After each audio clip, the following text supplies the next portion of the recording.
Afraid of losing all your precious iPhone data?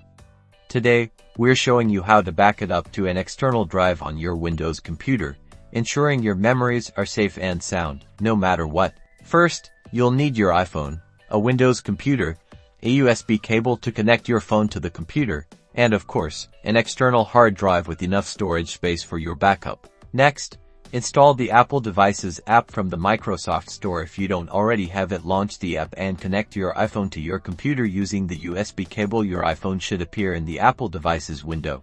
On your iPhone, you'll likely see a prompt asking you to trust this computer. Tap Trust and enter your passcode. If requested, this authorizes your computer to access your iPhone's data. Now, in the Apple Devices app, click on your iPhone's icon. You'll see a summary page of your device. Find the backup section here.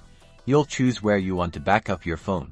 Select this computer. This is crucial for backing up to your external drive, as iCloud will back up your phone on the cloud and not an external drive. Make sure Encrypt Local Backup is unchecked. Now, here's the key step. You need to redirect the backup to your external drive. Unfortunately, the Apple Devices app doesn't directly offer this option, so you'll want to locate the path of where the iPhone will back up to, so you can copy and paste it later. After saving the path, click the Backup Now button. Apple Devices will then back up your iPhone to your computer. Once complete, you will be able to copy and paste your backup from your computer to your external hard drive. That's all there is to it. Your iPhone data is now safely backed up to your external drive.